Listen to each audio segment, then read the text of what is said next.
Bienvenidos a Logos Acústicos, un espacio donde la reflexión se encuentra con las noticias, la cultura y la sociedad. Sumérgete con nosotros en conversaciones profundas y reflexivas sobre los temas más relevantes de nuestro mundo actual. Exploraremos ideas, analizaremos noticias y debatiremos sobre la interacción entre la cultura y la sociedad. Prepárate para expandir tu mente y explorar nuevas perspectivas en cada episodio.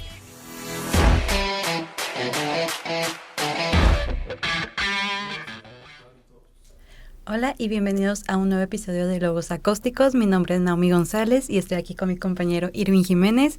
Y el día de hoy vamos a hablar de un tema de datos curiosos del mundo de la literatura. ¿Qué opinas, Irving? Pues bueno, vamos a hablarte sobre la relación que tienen los escritores con sus obras de arte, datos curiosos, formas de inspiración, unas que otras que podemos considerar fuera de lo normal, ¿no? De lo cotidiano. Yo, por ejemplo, no haría muchas de ellas, pero pues bueno, vamos a ir hablando, porque cada quien tiene sus formas de inspiración, ¿no? Este episodio es el chismecito literario. El chismecito literario.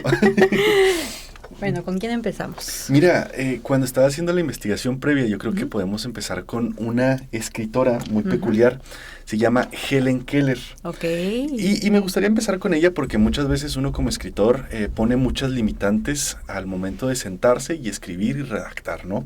Te cuento, Helen Keller nació en 1880 y cuando nació le dio meningitis. Ok. La meningitis le causó lo que es perder el oído, quedó sorda, y perder la vista, entonces quedó sorda y ciega.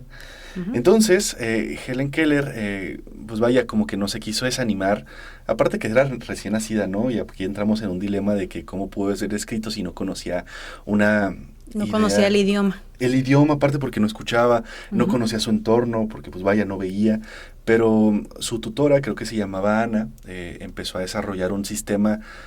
Creo que le hacía como que señas en la mano para empezar a escribir y todo eso. Y a sus 5 años empezó a leer el braille. Ok.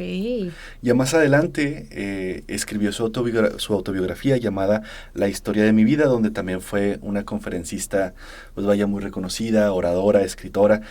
Y estas limitantes que tú dices que cómo es posible que pueda haber escrito un libro si no tenía, pues vaya, dos sentidos que para muchos escritores es primordial, ¿no? Porque es la imaginación, el escuchar, el leer, y pues vaya, Helen Keller para mí ha sido una motivación para no desanimarme en la escritura. De hecho, me hiciste recordar de una historia que me contó uno de mis mejores amigos, saludo a Pedro, que uno de sus amigos es sordo, pero se quedó sordo después de cierta edad. No me acuerdo, hay una disculpa de antemano, si fue por un accidente o fue por causa natural, ¿no? Y que los papás, pues obviamente, no, pues cómo hacer que nuestro hijo se pueda comunicar y todo eso, porque para muchos era de cómo va a poder hablar. Claro. Y deja tú, o sea, cómo va a aprender un segundo idioma, porque esta persona aprendió después de quedar sordo el inglés.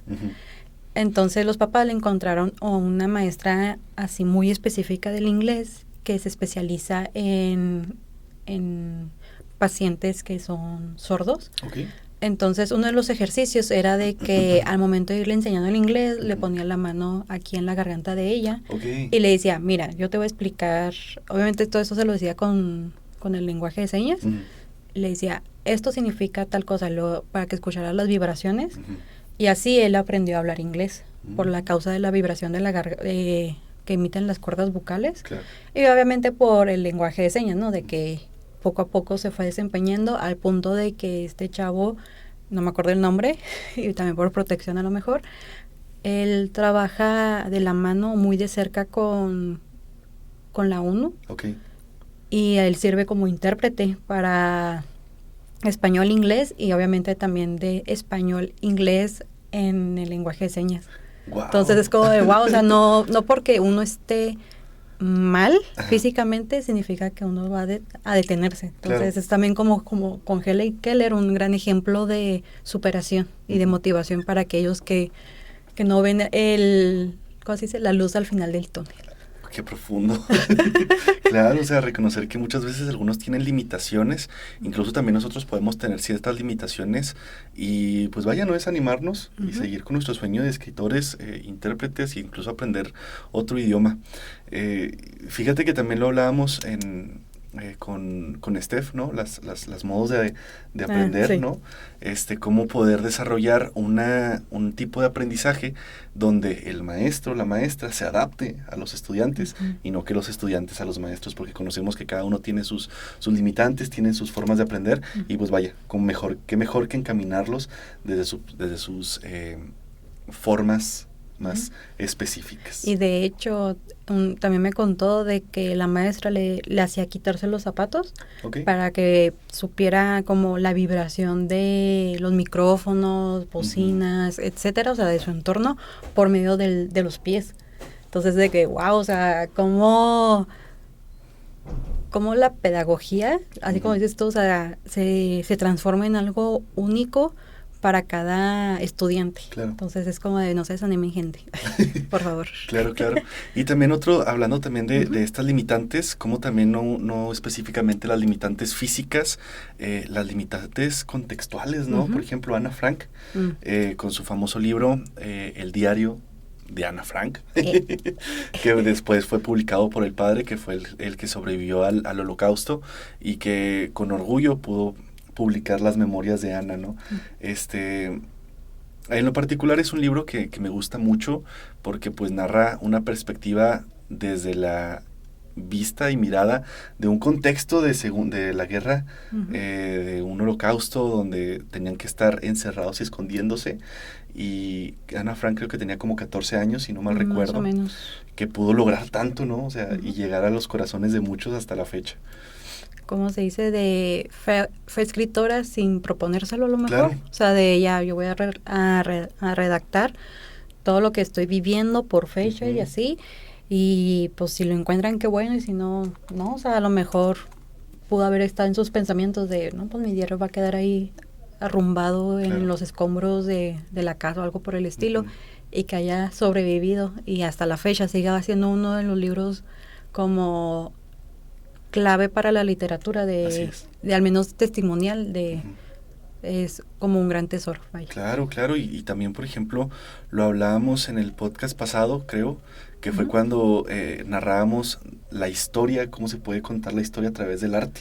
Así como la literatura es un tipo de arte, cómo narrar esa historia y cómo se le agradece tanto a Ana Frank, o sea, el reconocer que gracias a lo que ella escribió pudimos entender cómo es que se vivía el temor, la angustia, la desesperación e incluso también el amor, los momentos bonitos que tuvo Ana Frank con uno de su gran amor, que muy conmovedor la historia también, y que vaya, lamentablemente pues falleció, murió, y el papá tuvo que retomar. De hecho también en México, en la Ciudad de México, hay un museo que es Memoria y Tolerancia, donde hablan creo que tenían una exposición temporal de Ana Frank.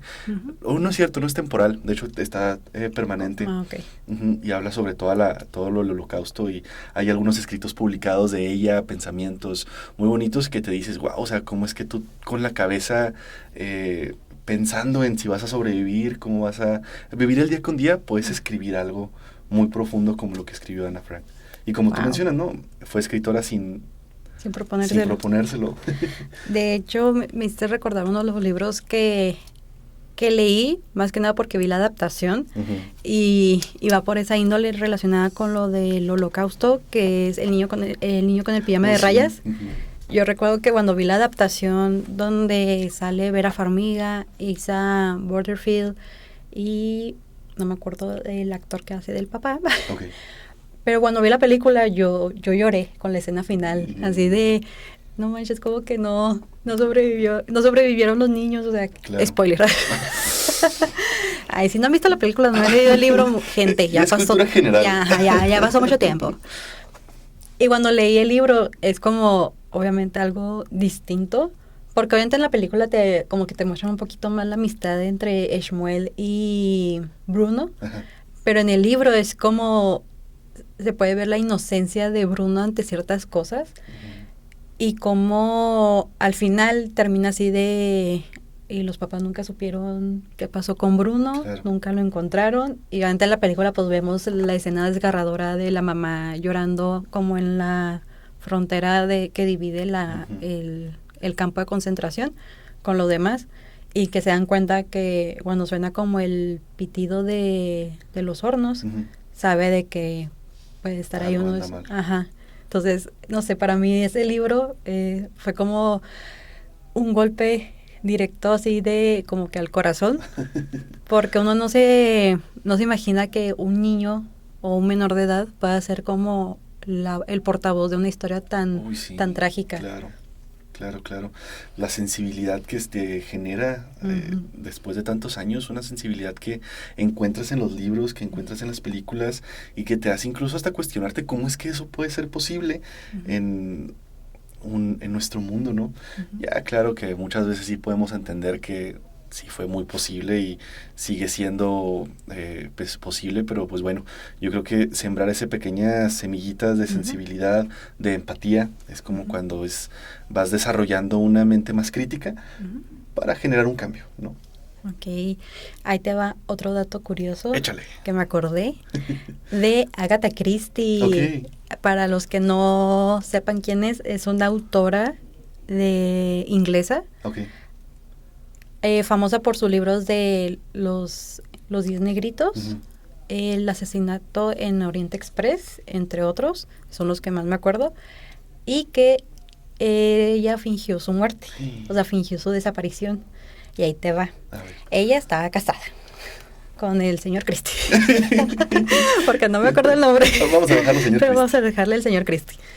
Y a ella le encantaba mucho lo que es conocer el mundo, el viajar. Ok. Entonces, en uno de esos se fue como a Egipto. Ujú. Podría decir África, pero a ella le gustaba mucho visitar el Cairo.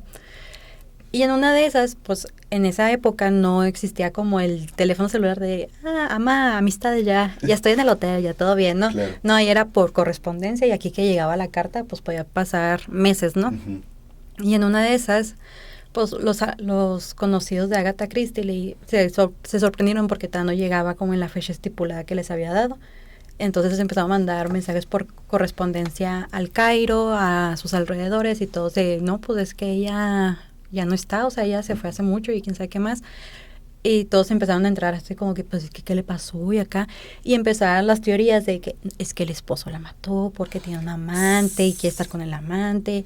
Otros decían de, no, pues de seguro alguien la mató allá, pero no supieron que era Agatha Christie, Ujú. y el cuerpo supuestamente nunca lo habían encontrado. Ok. ¿Qué pasa? Supieron que había una autora anónima porque tenía iniciales o tenía cierto seudónimo que lo hacía ver como Ujú. femenino. Y al momento de escribir se dieron cuenta que su prosa era muy igual a la de Agatha Christie. Ok. Entonces muchos de, ¿quién es ella? ¿Será Agatha Christie o será alguien que la intenta imitar? O sea, Ujú. de, quieren hacerse pasar por ella. Ujú.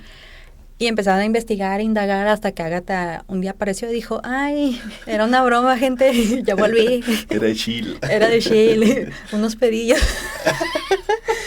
Y ya volvió y todo, pero mucha gente empezó a estigmatizar al esposo en Claro. en esa época de, no, es que tú la mataste, la desapareciste, lo que sea. O muchos estaban hasta preocupados de que ella a lo mejor tuviera un problema de salud mental, Ok. y que por eso ella se aisló.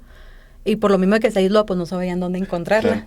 Entonces, lean los libros de Agatha Christie, porque así como esta historia tan fascinante, también así son sus libros, porque se caracterizan de que son como de búsqueda, así como Ujú. encuentra la pista, como, ¿cómo decirlo? De acertijos, así Ok. de, pasó esto en el tren. Y tienes que averiguar de todos los sospechosos que hay en el Qué tren, padre. quién es Muy interactivo. quién es el culpable, y te empieza a dar Ajá. pistas en las lecturas. Entonces, así como en sus libros, Agatha Christie lo aplicó en la vida real. Y también, si quieren escribir La desaparición de Agatha Christie, la novela, desde la visión del esposo y de los especuladores. Por favor, díganos si hay un libro, si lo escriben, mándenlo, por favor. De hecho, que mencionas a Agatha Christie tiene un dato muy interesante. De hecho, ella escribía en la bañera, algo así que se había encontrado. Nice. Su lugar de inspiración era la bañera. Y ahí escribió. De hecho, Agatha Christie, si no mal recuerdo, es uno de los libros y escritora más vendida a nivel mundial. La supera, pues yo creo que los más famosos, que es a nivel novela, es El Quijote. Sí. Y pues a nivel libro, que es la Biblia, son los libros más vendidos. Y creo que también por ahí está Dostoyevsky. Y luego ahora sí ya está Agatha Christie, los millones e infinidades de escritores y escritoras que tenemos a nivel mundial. No, es que Agatha Christie tiene en su badaje un montón de libros, o sea, al punto de que tendrías que dedicarle fácil, digo yo, leerlo con calma, pausado, disfrutar el libro un año para leer la mayoría de sus libros. Y eso es con calma, ¿eh? Yo la verdad nunca he leído ningún libro de Agatha Christie. Yo empecé a leer la de los 10 negritos, pero la tuve que pausar porque encontré otro libro y fue como que... y era de terror, así que me llamó más. Porque fingí mi muerte y no podía... Sí. Fingí que acabé la carrera. Claro. De hecho, ahorita que mencionamos también a Dostoyevsky, se me hace un dato muy interesante porque él tenía delirio de persecución. Ay, y pobre. tenía miedo a la oscuridad. Entonces narra la historia de que Dostoyevsky cuando escribía, estaba sentado en su escritorio, tenía que estar siempre viendo, escribía algo y volteaba a su alrededor por el mismo miedo, ¿no? De que alguien lo estuviera persiguiendo y acechando, y pues también el miedo a la oscuridad, que ciertamente Dostoyevsky ha sido un literario con un... creo que era existencialista, muy profundo. Yo creo que también con la influencia desde su pesar, de las miradas del otro, ¿no? O sea, es algo que también me llama mucho la atención, cómo la influencia personal desde su niñez contribuyó totalmente a generar un contenido tan peculiar. Y ahorita que hablas de que alguien quiso... Se especulaba, ¿no? De que querían imitar a Agatha Christie, de su seudónimo, cómo es que ya también está muy arraigada la identidad del artista, del escritor y la escritora. Muchísimos artistas que ya tienen su esencia, que ya tienen como que su toque. Desde que ya lees cualquier libro, no importa de qué género puede ser, es tal autor o tal autora. Claro. ¿Te sabes algún otro dato de otro artista? Bueno, aquí más bien es como dato de autores, sin especificar, bueno, voy a dar ejemplos de algunos, pero no es como que exclusivo de ese autor, ¿no? Okay. Obviamente, no me funen, está como, ¿cómo decirlo? Estigma de que las mujeres no pueden escribir fantasía, como J.R.R. Tolkien, o, si lo dije bien, bueno, Tolkien, George Martin. ¿Quién más es de fantasía? Actualmente hay uno que está en boga, que es Brandon Sanderson. Okay. Y obviamente, pues está como de, es que ellos han escrito grandes mundos, o sea, no es posible que una mujer lo pueda escribir. Entonces, está este dato de que las mujeres, para hacerse un espacio en el mundo de la escritura de fantasía, tienen que usar iniciales. Okay. Y así como los que ya mencioné como Tolkien, ¿no? O sea, sus iniciales para que digan, lo escribió un hombre, cuando realmente lo escribió una mujer. Un caso de autoras más actuales es Victoria Schwab, que es autora tanto de fantasía como uno que otro de romance o toques de adolescente, o sea, como literatura juvenil. Pero cuando escribe de fantasía y cuando son temas un poquito más serios y adultos, ella en los libros se lee B. Schwab, o sea, V-E y el apellido, ¿no? Entonces muchos creían que era un hombre, porque ella no concedía entrevistas, a menos de que fueran como, o sea, esos de que te mandan las preguntas y tú le contestas, ¿no? Y cuando uno de sus libros se volvió popular, le preguntaron ¿tú qué opinas de este autor? Y luego, yo soy él. Y ella, y todos ¿cómo? Sí, yo soy B. Schwab, Victoria Schwab. Y luego todos así de, ¿cómo es posible? ¿Pero por qué no pusiste tu nombre? Dijo, porque este mundo que está todavía un poco dominado con los hombres, de que nomás ellos pueden crear estos mundos, yo no quería que se juzgara mi libro por el simple hecho de que soy una mujer y que fue escrito por una misma. Entonces dijo, para que no se, también para que mis lectores, perdón, sepan de qué va cada libro. Cuando ven que están mis iniciales y el apellido, saben que es de temas un poco más serios, y eso es como léanlo bajo su precaución. Obviamente, si son menores de edad, preguntan a sus padres, pero si ven que está mi nombre y el apellido, es como apto para todo público, ¿no? O sea, es como también un guiño a sus lectores, ¿no? Dependiendo de cómo esté su nombre escrito, depende de si puedan o no leer. O como la mini advertencia en algo tan sencillo como el nombre. Claro, es que también, por ejemplo, los roles de género tan arraigados que estaban antes, donde los hombres únicamente eran los capaces de pensar, los sabios, donde todavía el patriarcado estaba a todo lo que da, y pues vaya, la mujer únicamente se dedicaba al servicio de la casa, que muchas veces no se dieron a la luz tantas artistas, tantas, hablando en artes en general, expresiones artísticas que no se dieron a la luz. ¿Por qué? Porque no estaban bien recibidas. Entonces, esta perspectiva de ella, que bueno, salió a la luz, y después dije, ven, yo también como mujer puedo hacer grandes cosas que le gusta a la gente. Incluso, o sea, y ella mencionó que está el precedente de J.K. Rowling, que es Joanne Rowling, la autora de Harry Potter. Okay. Que ella obviamente, bueno, yo que soy fan de Harry Potter, soy Hufflepuff. Bueno, con J.K. Rowling fue como un pequeño parteaguas a las autoras modernas, ¿no? O sea, no estoy desmeritando a las que vienen con años antes, ¿no? De que a lo mejor usaron las mismas iniciales. Claro. Pero que ella, al escribir un mundo de fantasía infantil, pues muchos se sorprendieron porque es de wow, o sea, es uno de los libros más vendidos junto con El Quijote, la Biblia, y si no me equivoco, con uno que otro de Shakespeare. Okay. Y bajita la mano puede ser Romeo y Julieta, que es el típico que mencionan, ¿no? O Hamlet. Pero sí, o sea, con J.K. Rowling pasó eso de que ella explicó en entrevistas de, yo pasé por depresión, por problemas económicos, yo crié a mi hija sola, entonces yo tenía como todo antecedente, y eso me sirvió para escribir, inspirarme para Harry Potter. O sea, los Dementores es un guiño a la depresión. Que la niña, o sea, su hija la tomó como inspiración para crear a Hermione, incluso que también ella tomó rasgos de ella como autora para estos personajes femeninos. Entonces, como ella al esconderse bajo como nombre breve, o sea, con las iniciales y apellido, fue como un seguro de, bueno, si le va bien al libro o no, pues todo depende, ¿no? De cómo se reciba. Y no lo van a relacionar luego conmigo. Claro. Entonces también está eso, como el miedo de, llegaré a así como que a llenar los zapatos de antecesores de la fantasía o no. Sí, es que al igual muchas veces estamos con los prejuicios de que, si no ya alcanzamos a donde quiero. O hay muchos que dicen, pues lo más lo escribo para escribirlo, ¿no? Sin la necesidad de que llegue a grandes librerías. Pero pues bueno, las inspiraciones hay que retomarlas de muy buena manera para poder reflejar lo que el autor quiere hacer llegar a los lectores, ¿no? A las lectoras.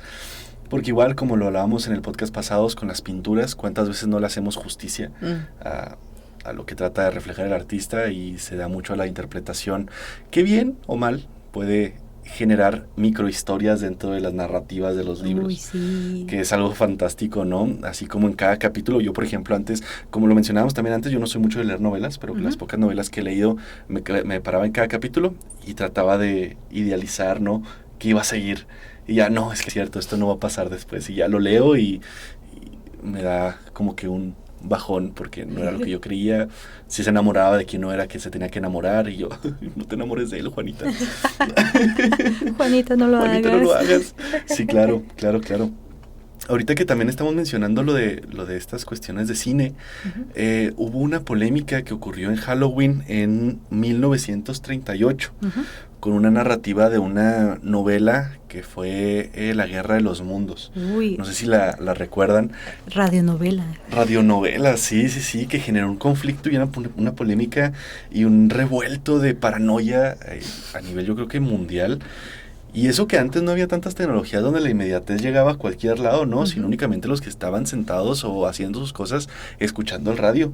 Que bueno, la historia narra de que Oscar, no es Wilde, Oscar Wilde, un Oscar que fue ya después productor de cine, director de cine, se juntó con otros colaboradores y empezaron a narrar la historia de la Guerra de los Mundos, que fue escrita en 1898. Entonces empezaron a narrarla y todo. Pero había gente que no sabía que esa era una estación de radionovelas, ¿no? Únicamente los cambiaban y el inconsciente de la gente que empezó a... Y ya nos están invadiendo y están los platillos voladores y están conquistándonos.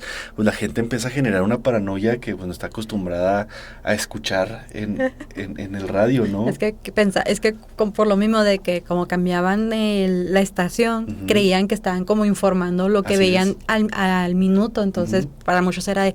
como que ya nos están invadiendo, o sea, ¿qué pasó? ¿Qué tenemos que hacer? Y como Estados Unidos se caracteriza por tener refugios para tornados o cuestiones climáticas, pues muchos no, hay que irnos a los búnkeres y quién sabe qué más, a protegernos, pero todos están al pendiente de la radionovela. Y ahí es cuando entendemos el impacto que puede tener los medios de comunicación, cuando es bien informado y cuando... pues es mal informado, ¿no? O sea, el impacto que causó esta novela, que no sé, la verdad, creo que hubieron algunos decesos, ¿no? ¿Descensos? Sí, por la misma paranoia de que, pues yo no voy a vivir en un mundo donde voy a ser invadido por vida extraterrestre y pues mejor me quito la vida. Y luego es que este narrador tenía, bueno, pues sí, ya creo, murió. Tenía una gran voz y lo narraba tan bien que lo hacía ver tan creíble como si fuera la noticia. Entonces para muchos fue de eso, o sea, sucumbieron al pánico y fue de, no, ¿sabes qué? Pues yo ya me voy con San Pedro.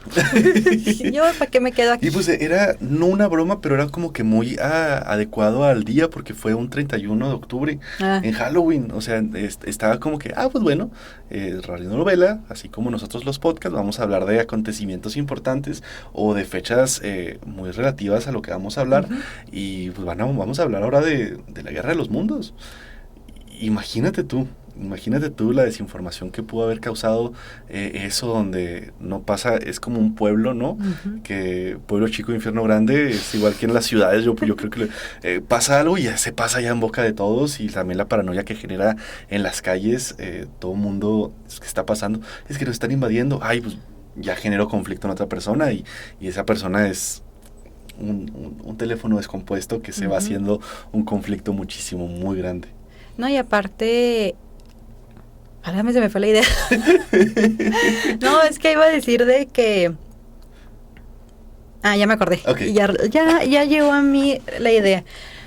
Pues mucha gente, cuando está entrando en pánico, están llamando a la estación de radio pero denos más información, en dónde está pasando eso, y hasta que ya el narrador, tengo entendido que en una de como los episodios, tuvo que decir...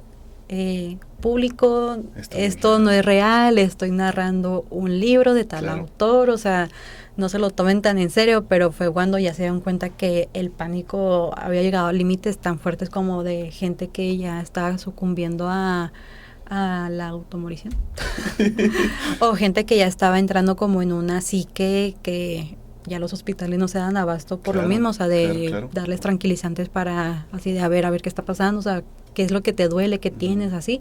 Entonces ya salió a disculparse y pues se dejó de emitir el programa. Claro. O sea, al menos ese fragmento, ¿no? Y es que hay muchas personas que no sabemos o que no sabemos en general, cómo afrontar este tipo de situaciones.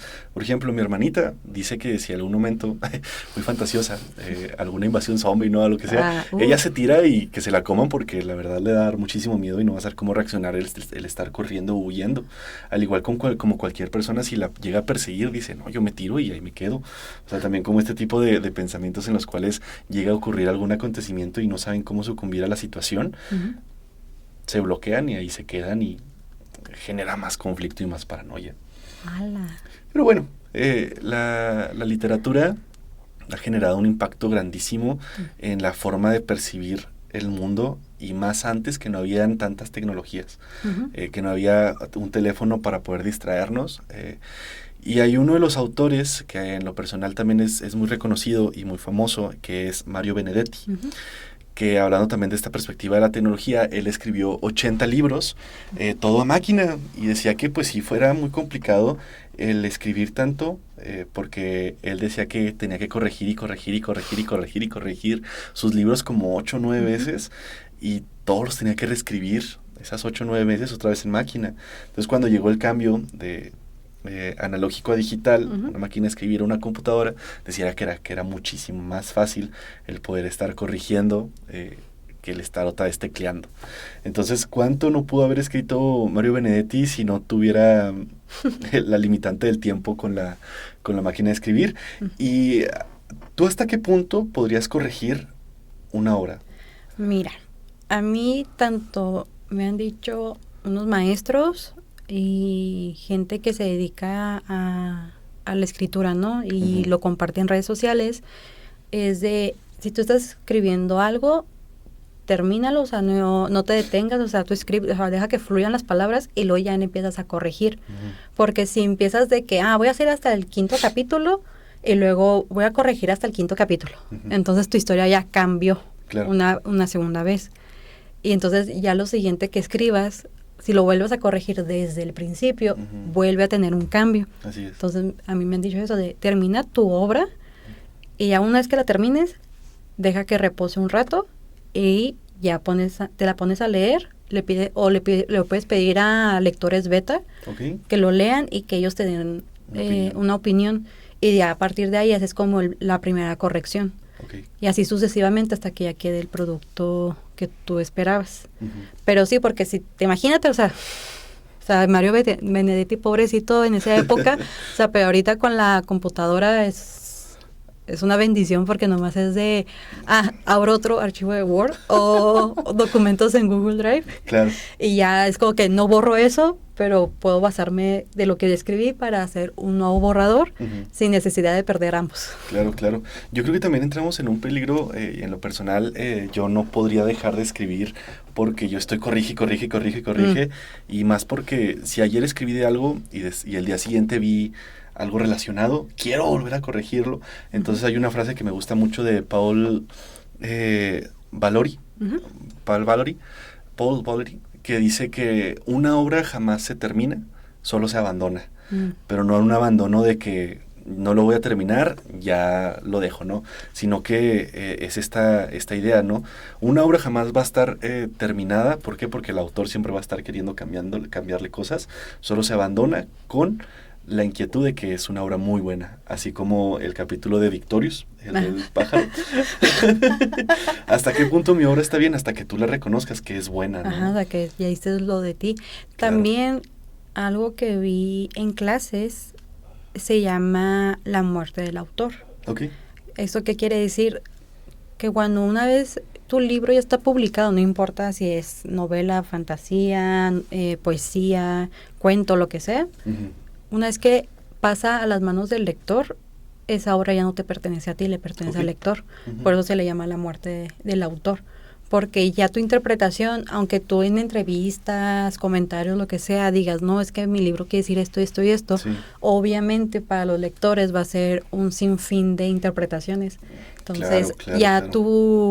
Tu mensaje no es que quede de lado, más bien es como, o sea, se va a poner por delante la de los lectores. Y para muchos es que tú me dices entender esto y es como, y empiezan los debates, ¿no? Claro. Es que el libro realmente quería decir esto pero es que tu libro habla, no sé, de muerte no, hablabas de superación, ¿de dónde sacaste la muerte? O sea, cositas así. Así que si ustedes son escritores o son gente creativa, obviamente da el miedo, ¿no? De que cuando se publica algo, independientemente de lo que sea, da el miedo, ¿no? De las críticas, tanto constructivas como destructivas, porque hay gente que no se limita y hay maneras de decirlo, gente. No sean bruscos. Yo creo que es un arma de doble filo. O sea, el que la gente opine dialogue, debata, Ujú. porque pues a uno como escritor como que le abre el panorama, ¿no? De que si ahorita lo que mencionas de muerte, tú dices que habla de muerte, yo digo que habla de amor, y el escritor dice que habla de superación, pues de que, ok, no está hablando de eso, pero ok, vamos a volver a releerlo para entenderlo, y es como Sí. que, ok, bueno, le da más comprensión. Y las relecturas ayudan Ay, sí. muchísimo, o sea, a ver, esta es una pregunta para los dos. Ay. ¿Qué libro has releído y siempre le encuentras algo nuevo? Uy, empieza tú. Yo, Mm, es un libro que se llama, bueno, es una trilogía muy poco conocida, es la de Las joyas preciosas, algo Sí. así le pusieron como el título, ¿no? Que es Rubí, Zafiro y Esmeralda, es de una autora alemana. Es de como de fantasía y viajes en el tiempo.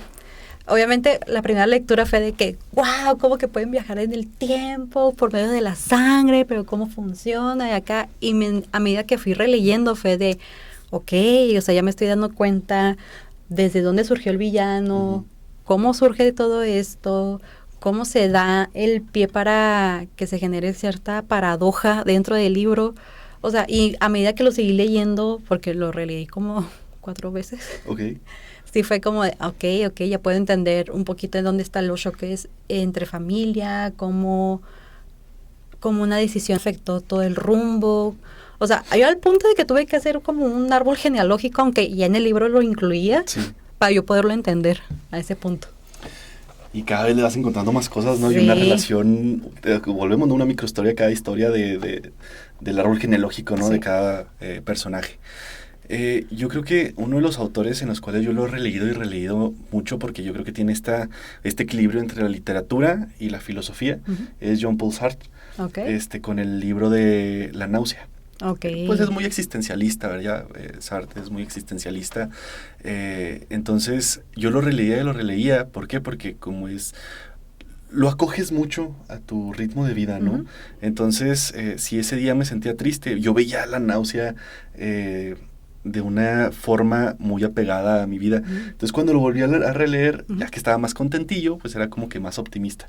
Entonces, por ejemplo, Jean-Paul Sartre, que en lo personal es un autor muy versátil desde la filosofía, la literatura, que ha llegado incluso hasta el teatro con, creo que se llama Puerta Cerrada, Ujú.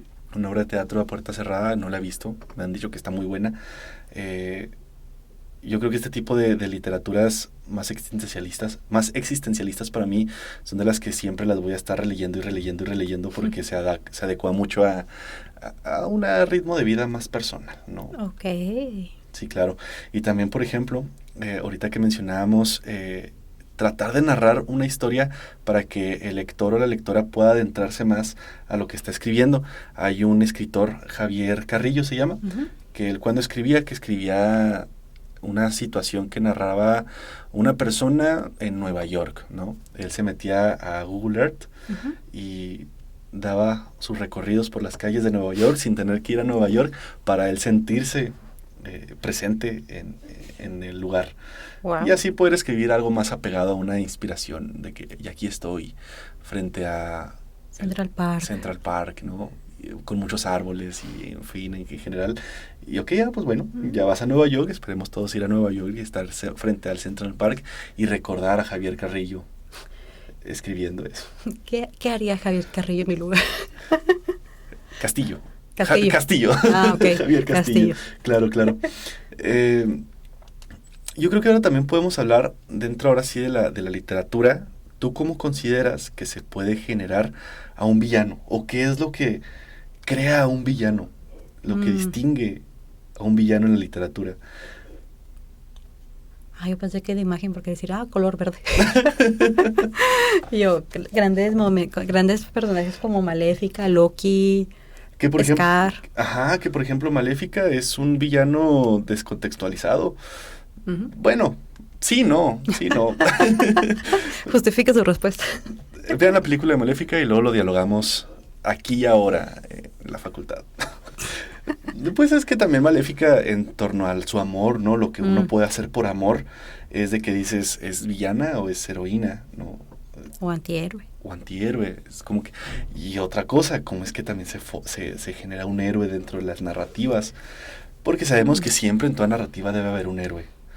no sé, digo, como que idealizada, de una forma muy idealizada, y en cualquier historia, sea real o sea ficticia, siempre está la figura de un héroe, ya sea por necesidad o por tener ahí una imagen. Bueno, no me acuerdo bien el nombre del autor que lo explicaba, que en la narrativa debe de haber lo que es en la imagen del héroe, el villano, como la princesa o la dama en rescate, el ayudante, algo mágico, el rey o el sabio y un sinfín más de personajes, ¿no? Son los que más me acuerdo. El villano, al menos yo considero que no necesariamente tiene que ser algo que digas, él es el villano, nomás porque lo pinten como villano. Si nos vamos por, no sé, las películas infantiles, ¿no? Para ponerlo como imagen mental a los que nos ven y escuchan, ¿no? Pero en el libro, obviamente, tú no sabes que él es el villano hasta que hay un giro de tuerca. Claro. Y que dices, ok, entiendo por qué todas las decisiones que tomó o porque estas situaciones se estuvieron dando fue porque él o ella las estuvieron propiciando para que pasara tal cosa. Obviamente, como dicen, en la historia debe haber los héroes y los villanos o los que no ganaron, para no decir perdedores. Entonces, obviamente depende de quién cuente la historia. Si la cuenta el villano, obviamente él va a decir que él es el héroe y los demás fueron el villano. Entonces, siento yo que todos somos el héroe o el villano, pero depende de quién la cuente. O sea, depende de quién esté narrando la historia. Claro. O sea, no sé, yo puedo decir, no sé, aquí que está luego, Camacho para mí es uno de mis aliados, pero si lo cuenta alguien más va a decir, no, es que él es tu enemigo, pero no te estás dando cuenta porque está haciendo esto y esto. La cuestión de perspectivas, ¿no? Entonces, hay historias que no necesariamente tienen que ser de fantasía, o sea, pueden ser como algo de la vida común. Sí. Porque se me olvidó el género. No ficción. No ficción, claro. Que realmente no te presentan un villano, simplemente son personas que están tomando decisiones en base a lo que ellos quieren. O sea, si la persona, no sé, voy a poner el ejemplo más tonto del mundo en algo relacionado a no ficción. Es la típica historia de amor, ¿no? De, se conocen los protagonistas, pero está como un tercero que siente un interés amoroso por uno de ellos, ¿no? Pongamos que es por la chava, entonces están dos hombres como que buscando tener el amor de ella. Pero obviamente si lo vemos desde la perspectiva de ella es de, yo tengo dos intereses amorosos, o sea, voy a ver por cuál me voy. Si lo vemos desde la narrativa del que es el protagonista, es decir, es que él es mi enemigo porque me quiere quitar al amor. Y si lo vemos del otro es de que ella es mi enemiga porque cómo se atrevió a enamorar a otro vato, o él es mi enemigo porque está luchando por algo que yo también quiero. Entonces, todo depende de quién lo cuente y cómo se está viviendo realmente la historia. Me encantó. O sea, claro, y tienes toda la razón. O sea, muchas veces nuestra perspectiva nos juega un giro de tuerca, ¿no? Como mencionas, y dices, no, es que sí es un villano desde un dilema muy ético, ¿no? ¿Qué es el bien, qué es el mal? ¿Desde qué punto esta forma de actuar te genera como una negatividad total hacia tu persona? O, por ejemplo, ¿no? El dilema ético de Robin Hood, que era, le robaba a los ricos para dárselo a los pobres. O sea, desde la perspectiva de quien lo cuenta, ¿no? Desde obviamente a quien le roba, sí, él es el malo, él es un ladrón. Encarcélelo. Pero desde la perspectiva de los pobres, es un héroe, ¿no? Exacto. Qué padre, o sea, sí es cierto, nunca lo había visto desde esta perspectiva. Por ejemplo, hay ciertos estándares que obviamente hacen que un personaje se vuelva héroe villano. O sea, si vemos es que ha hecho cosas con causa, ha donado, se ha involucrado en ciertas iniciativas de, él es el héroe o ella es la héroe. Y luego si vemos al villano es de, es que todo lo hace por egoísmo, todo lo hace por querer nomás su bien y no el de los demás. Y hay a veces, hay ejercicios que he visto en redes sociales que son cuentas que yo sigo relacionadas a la creación literaria, que te ponen el ejercicio, ¿no? De ¿cómo harías que el villano y el héroe se encuentren y cambien los papeles. Uy, ok. Y que al final el héroe sea un villano y el villano sea el héroe. Y muchos, o sea, yo veo los comentarios y muchos se van por el de ¿por qué hiciste eso? Luego, el típico, ¿no? De lo hice porque tenía que salvar al mundo. Claro. Dijo, pero ella era tu mundo. Oh. Entonces es de entra el dilema así de, wow, o sea, el héroe es héroe porque sacrificó algo, pero lo que sacrificó para el villano fue de que yo hubiera sacrificado a los demás por ella o Claro, por él. claro. O sea, todo es como dependiendo, ¿no? De en qué situación estén para ver si intercambian el papel. Y hay una película donde cambian ese intercambio de papeles, no sé si has visto Megamente. Ah, sí. O sea, está muy bueno, o sea, está súper bueno porque también existe esta dependencia donde naturalmente debe existir un héroe y un villano. Ah, sí. Y pues Megamente no tenía su villano, él se tuvo que convertir en héroe y el supuesto héroe se convirtió en villano. Entonces es una relación en cual una dependencia que siempre desde la literatura, desde las películas, desde cualquier ámbito de la vida siempre debe haber esta dualidad de héroe-villano, viceversa, o intercambiar los papeles porque generó conciencia de todas estas perspectivas. Un ejemplo, hay dos, siento yo que fáciles de identificar, es Loki, Ajá. yo voy a hablar del personaje creado por las películas, Okay. no he leído los cómics, así que tengo esa tarea pendiente obviamente, pero en las películas y en la serie nos ponen a Loki como este personaje que inicia siendo un villano, porque obviamente todo lo hace por el egoísmo, Claro. porque quiere ser el heredero al trono de Asgard y todo, y al final se vuelve, si lo ponemos en términos como una especie de héroe o antivillano, antihéroe, o Sí, sea, sí, sí. está en un punto gris, Neutro. en donde ahora todo lo que lo hace, aunque lo haga por una causa, obviamente puede generar una consecuencia negativa. Claro. Aunque él lo haya intentado evitar, pues pueden ver en la serie de Disney Plus, no he pagado esta mención. Pero sí, o sea, de que Loki se convirtió al final una persona muy consciente y que ahora todo lo que hace va a ser como en pro de algo, de ayudar a algo más, aunque su destino esté planteado para que siga siendo el villano en otras realidades. Claro.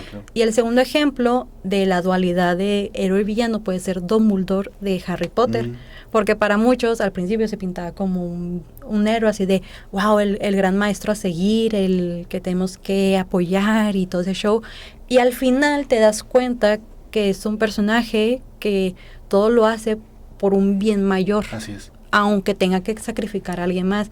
Spoiler, sacrifica a Harry. O sea, porque nunca o sea, al menos yo me estoy basando en las películas, no leo estos libros. Pero sí, o sea, de que al final Dumbledore no es que fuera héroe villano, sino estaba en ese como bien Loki, mayor. Por el bien mayor. Claro. Pero obviamente para él era de, pues lo voy a mantener vivo hasta que llegue un punto en donde él tenga que morir. Entonces al final Dumbledore, y ahí, si vemos como su antecedente, su background, es de que él, por su ambición, descuidó a sus hermanos, porque murieron los papás. Y cuando los descuida, obviamente no le estaba prestando atención a su hermana Ariana, y llega un punto, spoiler, en que la hermana no puede controlar su magia. Sí. Y termina causando un accidente en el pueblo en donde viven. Entonces Dumbledore, obviamente junto con el otro hermano, buscan para mantenerlo todo en control, pero empiezan a pelear y así, y matan a la hermana. Entonces para él es como de, no, pues ya como que le dio como un estate quieto a su ego, pero aún así es como, bueno, si lo vemos desde un punto de vista ajeno, es de, él es un villano porque mató a su hermana, aunque fuera accidente, es como, oye, nomás por querer tener la razón siempre causaste un accidente perjudicial.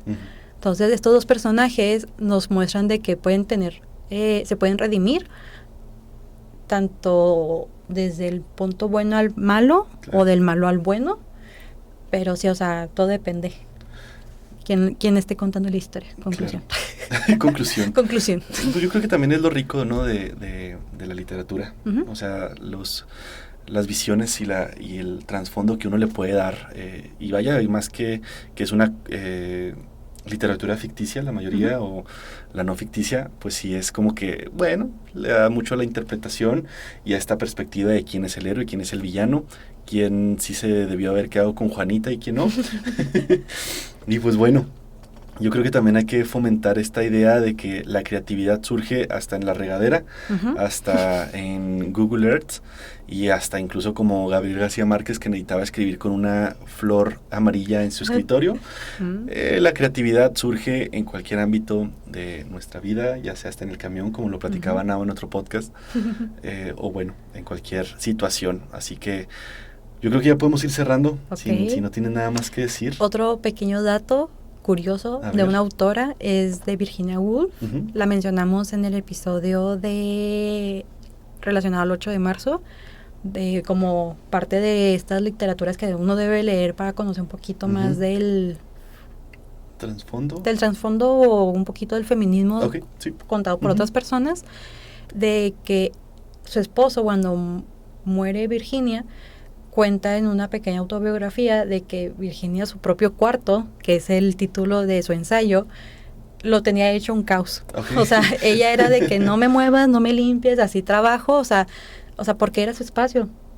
Y dice, o sea, el cuarto podía pasar de estar un poquito ordenado a estar lleno de cosas y puedes tropezarte, claro. O sea, así de que una bañera, lo que sea, hasta incluso un cuarto desalzado para los que tengan escucha.